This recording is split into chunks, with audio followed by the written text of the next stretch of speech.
Sleep Apnea. Welcome back to Medical Monday. I have Dr. Leif Swanson here with me talking tonight about sleep apnea. And Dr. Swanson is a dental surgeon. So you may say, what? How does this go together? But I've learned so much over the past hour about a different remedy other than the CPAP machine. It's not for everybody, but those it helps. You're saying great results so far. Good results, absolutely. How long has this been around again? A couple of years now. I mean, I've actually been doing it for almost 2 years now, but yeah, it's actually been around, and especially like in other countries, it's been around for, probably almost 10 years now. Wow. Again, it's not for everybody. Who will this help?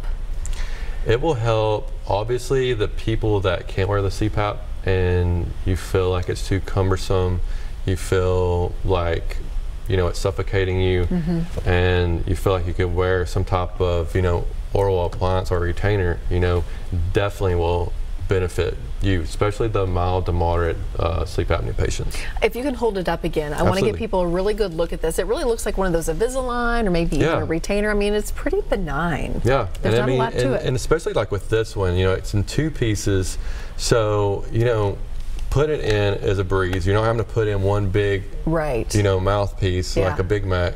You can actually put 2 separate pieces in there, and it gives you the mobility. Like if you need to open your mouth while you're asleep or close, but it's always making sure that our mandible, which is our bottom jaw, is pushed forward to kind of unkink that hose. So it just pulls this part forward just a little bit. Is it uncomfortable at the beginning to get used to it?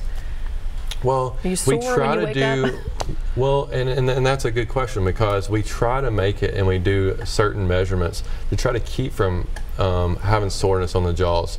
I'll do a lot of palpations, where I feel the joint when we're doing a bite, and I kind of move the jaw forward to see if it's too much, and then we kind of pull it back just a little bit from the maximum, what we call protrusion, which is pulling that bottom jaw forward.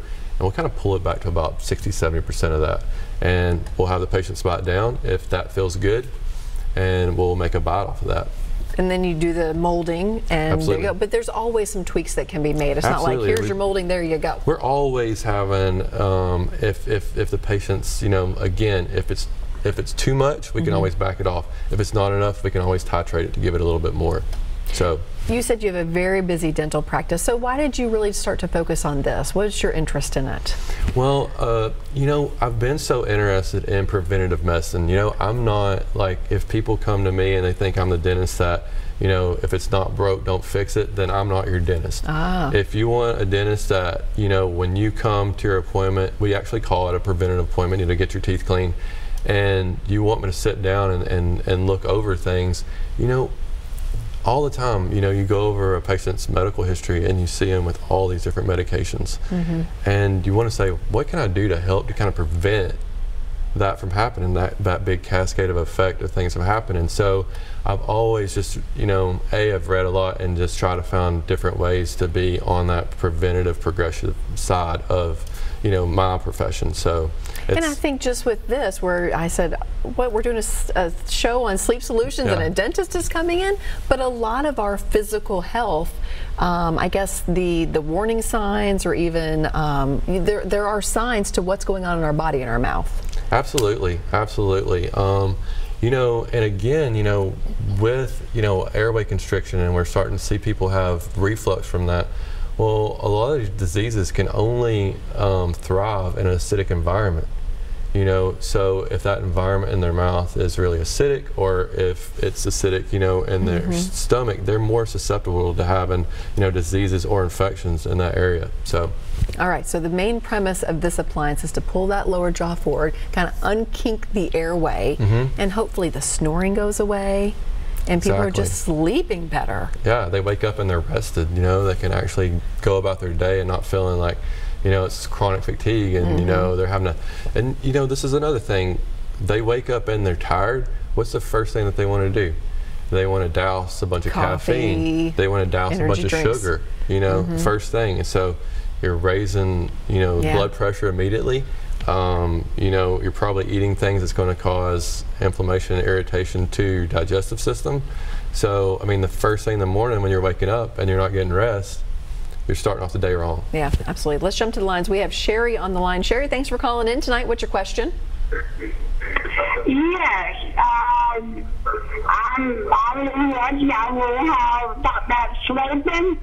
I always have trouble sleeping at night time because I'm a diabetic and I have high blood pressure high, and it's just really hard to have to deal with because I can't sleep. Okay, I think, Sherry, you probably are in the boat with a lot of folks when it comes to just not being able to sleep. And if someone is watching this like Sherry and they're saying, I might have sleep apnea, I don't know, what do you do? So again, what I would do is, first of all, there's all kinds of tests that you can find on the internet. I mentioned the Epworth sleepiness test, Sherry, that you could pull it up and Google it, and it's just some questions, and you just simply answer it and see if you check all the yeses, and it says, you know what, it might be time to get a consult for a sleep study. So the first thing I always say is answer those questions and really think about what is going on when you wake up in the morning. And if it's a yes, then I say go ahead and make a call and get a consult and get a sleep study done. And if someone is in your area, they can call your Sleep Solutions number that we're going to give folks, and that's a good place to start. That's a great place to start. And that'll get to the sleep study part of it. And you can do this in a clinic or even at home, which I had never heard of before. That could be life-changing for a lot of folks. That makes it super convenient, because I think a lot of people are just intimidated to go to a sleep clinic and get plugged up by the electrodes and sleep somewhere that's strange. Right. So having it done at home makes it obviously more convenient, and I think a lot of people are making it more acceptable in their mind to say, you know what, maybe I should just take this home and actually see if this is what I have.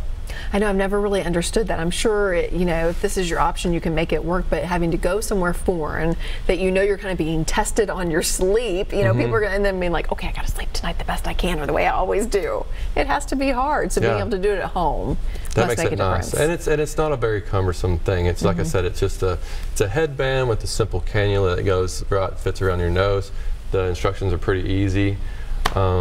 I've even done it, so if I can do it, I think that a lot of people can put it together Very good. and do it. Okay, here's what I want you to do. We're going to take a quick break. If you were interested in finding out more, grab a pen and paper. We're going to give you some numbers when we come back. Stay with us.